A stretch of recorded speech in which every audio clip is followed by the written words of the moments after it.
बंधु माने आजिर एही भिडियोटी आपण माननको पई बहुत गुरुत्वपूर्ण अटे कारण आजिर एही भिडियो रे मो आपण माननको कहिबाको जाउछि जे पवित्र राम नवमी दिन आपण एपरि केउ जिनिस निजर घर को आनिबा द्वारा आपणकर जन्म जन्मांतरर पाप नष्ट हो जाय थाए एवं आपणको अनंत पुण्य फलर प्राप्ति होई थाए। एहा सहित आपणको गृहरे धन धान्य एवं सुख समृद्धिर मध्य वृद्धि होई थाए। आपणको माँ लक्ष्मीकर विशेष कृपा प्राप्ति होई थाए। चैत्र मासर शुक्ल पक्ष नवमी तिथि को राम नवमी भावरे आमे माने प्रत्येक वर्ष पालन करिथाउ कारण चैत्र मासर शुक्ल पक्षर नवमी तिथि रे भगवान श्रीहरि विष्णु नारायणकर सप्तम अवतार रूपरे त्रेतया जुगरे महाराजा दशरथ तथा महाराणी कौशल्याक घरे मर्यादा पुरुषोत्तम श्री रामचंद्रंकर जन्म होइथिला। सेथिपाई एही राम नवमी को आमे माने अत्यंत विशेष दिन भावरे पालन करिथाउ।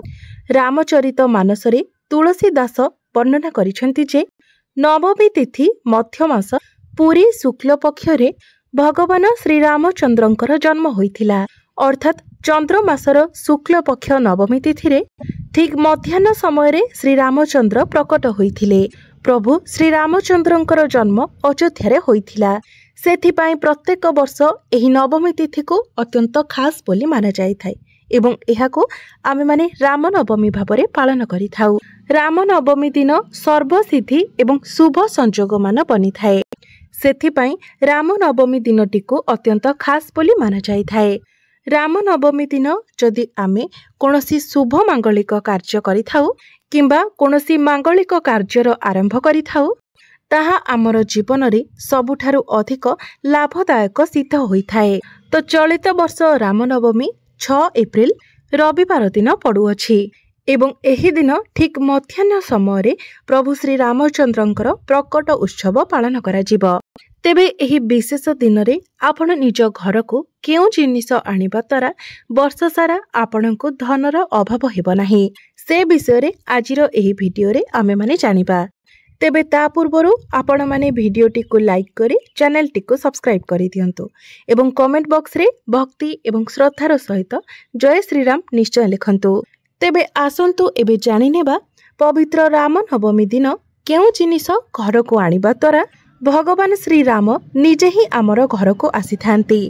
तेबे आजिर एही भिडियो रे मो आपणको कहिबाको जाउथिबा जिनिस गुडिक मध्यरु कोनोसी गोटिए जिनिस मध्य आपण एही पवित्र राम नवमी दिन निजर घर को आनी पारिबे जहा फलरे आपणक जीवन रे चलीथिबा समस्त दुख कष्ट दारिद्र्यता दूर होई जिवो एवं आपणको सर्वदा माँ लक्ष्मीकर कृपा प्राप्ति हेबो।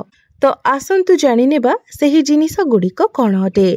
एहा व्यतीत राम नवमी दिन एपरे केउ जिनिस घर को न आनिबा उचित। जदि एही जिनिस आपण घर को आनती तो आपणको दारिद्र्यतार सामना करबाको पड़ी थाए। तेबे बंधु माने सर्वप्रथम जिनिसटी हेउची झाड़ू। जदि एही दिन आपण निजर घर को झाड़ू आनती तो एहा बहुत ही शुभ होई थाए किंतु भूलले मध्य आपण प्लास्टिक रो झाड़ू घर को आनंतु नाही कारण एही प्लास्टिक टी राहु केतुंकर प्रतीक होई थाए। आपण जदि प्लास्टिक रो झाड़ू निजर घर को आनुछंती तो राहु केतु मध्य एही दिन आपणको गृह को प्रवेश करिथांती एवं आपणको कांगाल एवं बर्बाद करि देइथांती। आपण अन्य कोनोसी दिन रे एही प्लास्टिक झाड़ू किनि पारिबे किंतु रामनवमी दिन भूले मध्य प्लास्टिक झाड़ू निजर घर को आनिबे नाही। राहु केतुंको आपण निजे निज घर को आमंत्रण करंतु नाही नचेत माँ लक्ष्मी आपणकर गृह को परित्याग करिदेबे। एहा व्यतीत आपण पवित्र राम नवमी दिन झाड़ू किणी मंदिर रे मध्य दान करि पारिबे कारण झाड़ूर गुप्त दान करबाको अत्यंत पुण्यर कार्य बोली कुहा जाय थाए। एपरि करिबा द्वारा आपणक जीवन रे चलीथिबा सबु समस्या गुडिक दूर होई जाय थाए एवं आपणकर सफलता रे आसुथिबा बाधा विघ्न गुडिक मध्य दूर होई जाय थाए। तेबे बंधु माने आपण एही दिन जदि झाड़ू दान करूछंती तो मने रखिबे झाड़ू को सबु बेले गुप्त दान करा जाय थाए अर्थात ता पूर्व दिन ठारू आपण झाड़ू किणी नै आसी थांतु एवं सेही दिन सूर्योदय हेबा पूर्वरु आपण मंदिर को जाई सही झाड़ू को दान करंतु। आग आपण सही झाड़ू रे मंदिरर बेढ़ा को ओलाई देबे, तापरे सही झाड़ू को सेठारे रखिदेबे। मने रखिबे आपण झाड़ू नहीं मंदिर को गला समय जेपरि आपण को से विषय रे केही किछि न पचारंती किंबा आसिला बेले मध्य आपण पछकु न चाहि सीधा घर को आसीबे एवं सेते बेले मध्य आपण को जेमिति केही न देखंती किंबा से विषय रे केही किछि न पचारंती सेति प्रति आपण ध्यान देबे। तो आसंतु जानि नेबा द्वितीय जिनिसटी विषय रे। द्वितीय जिनिसटी हेउछि धनिया। तो बंधु माने एही धनियाटी आपण को प्रत्येक जगह रे खूब सहज रे मिली जिवो। तो आपण मने रखिबे रामनवमी दिन आपण को बास 11 टंकार धनिया आनिबार अछि। तापरे सेही धनिया रे आपण गोटे टंकार कॉइन रखि दियंतु। तो एही धनिया रे 1 टंका रखिला परे आपण निजर गृह भीतर को प्रवेश करंतु। एपरि करबा द्वारा आपणको गृह को माँ लक्ष्मीकर प्रवेश होइथाय, श्री रामंकर प्रवेश होइथाय। यह शास्त्र रे वर्णित एक महा उपाय अटे। एही उपायटी केबे भी निष्फल होई न थाए। तो एही धनिया को आपण घर को आनिला परे एहाको आपणकर पूजा घर को नहीं जांतु एवं एहाको यथाविधि पूजा करंतु।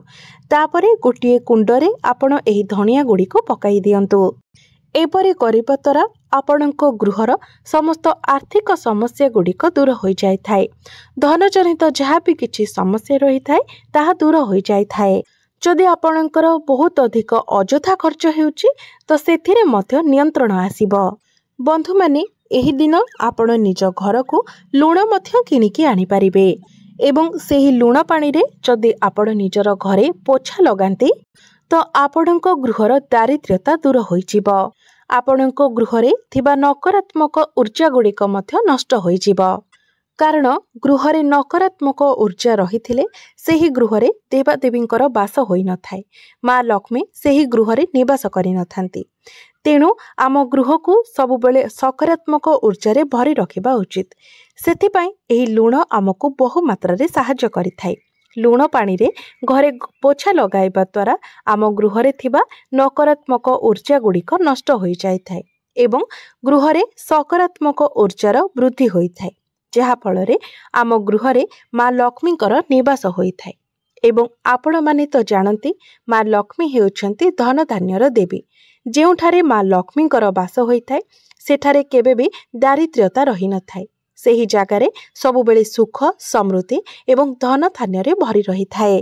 तेबे चतुर्थ जिनिसटी जहा आपणको एही पवित्र रामनवमी दिन निजर घर को आनिबार अछि ताहा हेउछि गोमती चक्र। बंधु माने आपण माने जानि रखिबा उचित जे जेउ गृहरे गोमती चक्र रही थाए सेही गृहरे सर्वदा सुख समृद्धि एवं सौभाग्यर वास होई थाए। गोमती चक्र घरे रखिबा द्वारा गृहर वास्तु दोष मध्य नष्ट हो जाए थाए।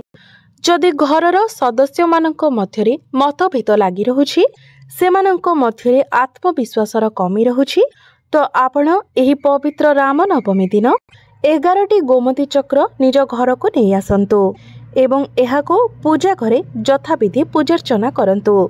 तापरे एही गोमती चक्र को आपण गोटे लाल किंबा हलदिया रंगर कपड़ा रे बांधी निजर पूजा घरे किंबा धन रखुथिबा स्थान रे रखि दियंतु। एपरि करिबा द्वारा आपणको गृहरे चलीथिबा समस्त समस्या गुड़िक दूर हो जाए थाए। एवं जदि पूर्वरु ही आपणको गृहरे गोमती चक्र रहिछि तेबे पवित्र रामनवमी दिन आपण एहाको पुनर्बार पूजा करी निजर धन रखुथिबा स्थान रे रखि दियंतु। एपरि करिबा द्वारा आपणको माँ लक्ष्मीकर कृपा प्राप्ति हेबो। तेबे पंचम जिनिसटी हेउछि जहा आपणको एही पवित्र रामनवमी दिन निजर घर को आनिबार अछि ताहा हेउछि कौड़ी। एही दिन आपण धला रंगर कौड़ी निजर घर को नहीं आसंतु।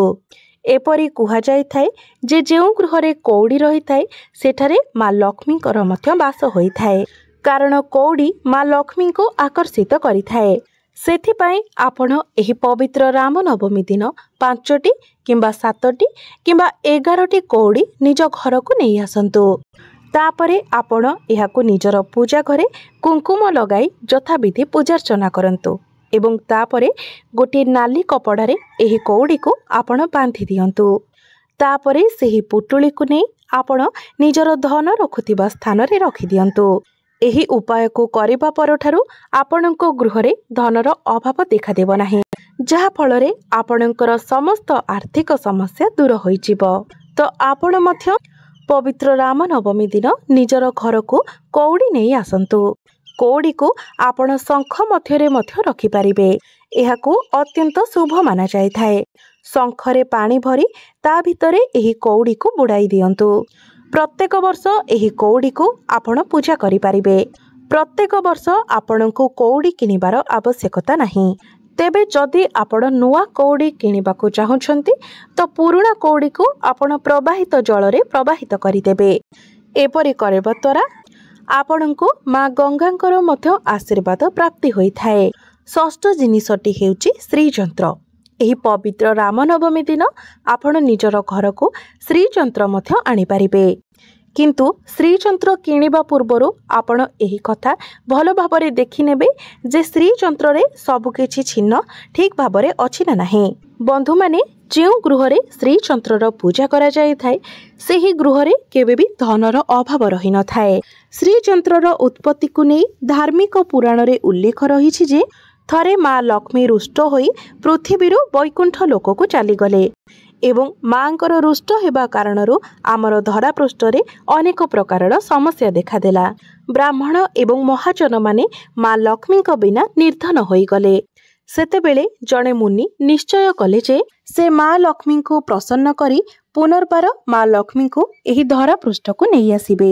ଯେତେବେଳେ ମୁନି ବୈକୁଣ୍ଠ ଧାମକୁ ଯାଇ ମା ଲକ୍ଷ୍ମୀଙ୍କ ସହିତ ପରାମର୍ଶ କଲେ ସେତେବେଳେ ସେ ଜାଣିବାକୁ ପାଇଲେ ଯେ ମା ଲକ୍ଷ୍ମୀ ଅତ୍ୟନ୍ତ ରୁଷ୍ଟ ଅଛନ୍ତି ଏବଂ କୌଣସି ବି ପରିସ୍ଥିତିରେ ସେ ପୃଥିବୀ ପୃଷ୍ଠକୁ ଆସିବାକୁ ଚାହୁଁନାହାନ୍ତି। ସେତେବେଳେ ବଶିଷ୍ଠ ମୁନି ସେହି ସ୍ଥାନରେ ବସି ଭଗବାନ ବିଷ୍ଣୁଙ୍କର ଆରାଧନା କଲେ ଏବଂ ଶ୍ରୀ ବିଷ୍ଣୁ ପ୍ରସନ୍ନ ହୋଇ ମୁନିଙ୍କୁ ଦର୍ଶନ ଦେଲେ। ତାପରେ ମୁନିବର ଶ୍ରୀ ବିଷ୍ଣୁଙ୍କୁ କହିଲେ ଯେ ଆମେମାନେ ମା ଲକ୍ଷ୍ମୀଙ୍କ ବିନା ପୃଥିବୀ ପୃଷ୍ଠରେ ବହୁତ ସମସ୍ୟା ମଧ୍ୟରେ ଅଛୁ।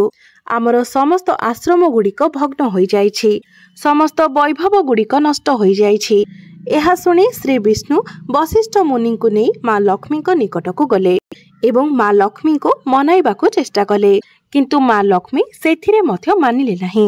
ସେ କହିଲେ ଯେ ମୁଁ କୌଣସି ବି ପରିସ୍ଥିତିରେ ପୃଥିବୀ ପୃଷ୍ଠକୁ ଯିବାକୁ ଚାହୁଁନାହିଁ।